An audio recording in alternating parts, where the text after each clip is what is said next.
Kids. Halo anak-anak, selamat pagi.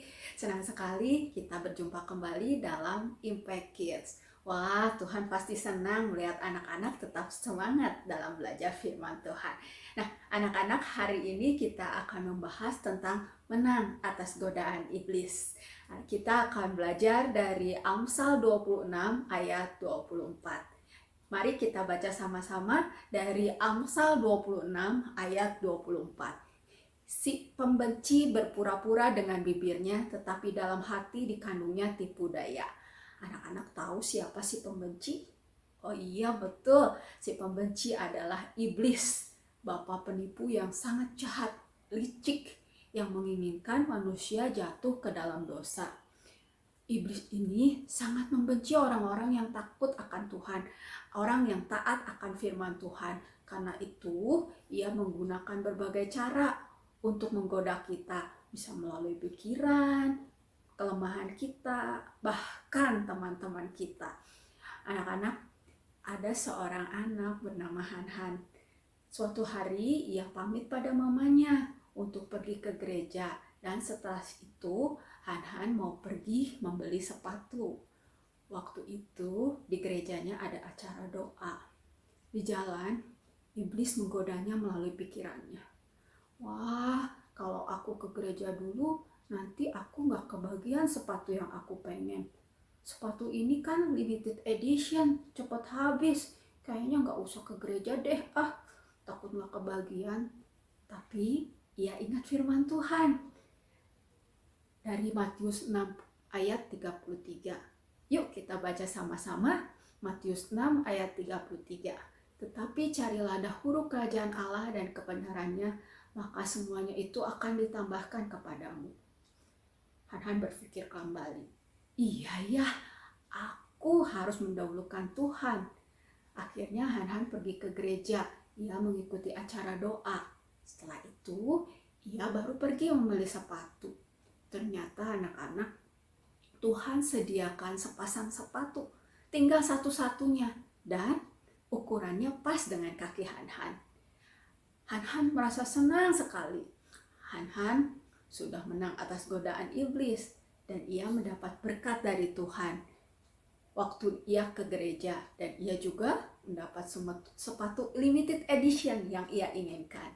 Nah anak-anak, makanya kita harus tetap percaya kepada Tuhan. Kita harus tetap mendahulukan Tuhan. Jangan dengerin godaan iblis. Pikiran kita harus diisi oleh firman Tuhan. Anak-anak, kalian tentunya ingat tentang cerita Adam dan Hawa yang jatuh ke dalam dosa. Waktu itu iblis menyamar menjadi seekor ular. Nggak datang tiba-tiba iblisnya datang, pasti Hawa takut. Tetapi ia menyamar sebagai ular. Ia menggoda Hawa untuk memakan buah pengetahuan yang baik dan benar. Tapi anak-anak, sayangnya Hawa tergoda untuk makan buah itu dan mengajak Adam untuk memakan buah itu. Akhirnya Adam dan Hawa jatuh ke dalam dosa. Wah, tentunya iblis merasa senang sekali karena Adam dan Hawa jatuh ke dalam dosa.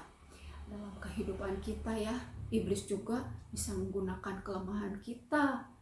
Misalnya nih pagi hari, waktunya doa pagi. Aku masih ngantuk, capek, tadi malam tidurnya malam karena aku belajar. Nantilah 5 menit lagi, aku masih ngantuk.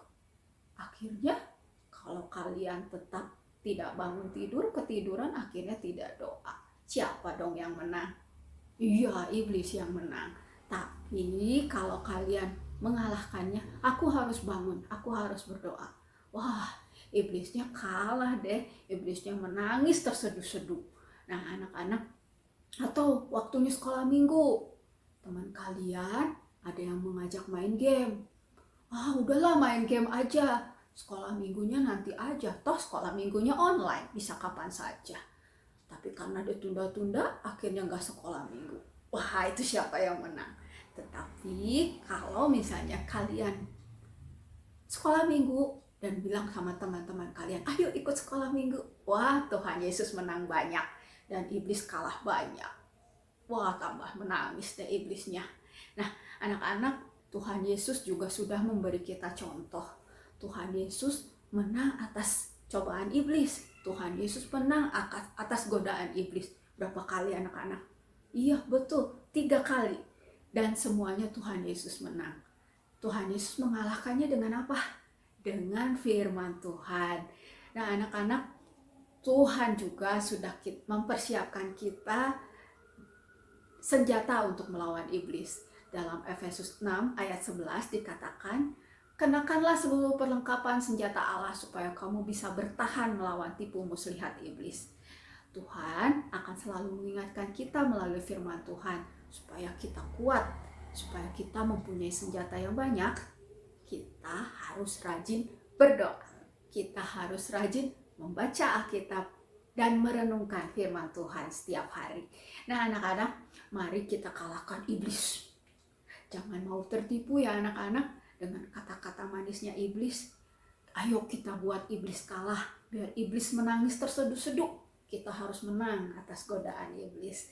Mari kita baca kembali ayat hafalan hari ini, Amsal 26 ayat 24. Si bebenci berpura-pura dengan bibirnya, tetapi dalam hati dikandungnya tipu daya. Anak-anak, mari kita berdoa. Tuhan Yesus, terima kasih karena kami bisa belajar firman Tuhan hari ini. Tuhan, tolong kami supaya kami bisa menang atas godaan iblis. Kami tidak bisa melakukannya sendirian, Tuhan. Biarlah Tuhan Yesus yang senantiasa menolong kami dan memberi kekuatan. Terima kasih Tuhan, dalam nama Tuhan Yesus kami berdoa. Amin. Anak-anak, sekian renungan kita hari ini.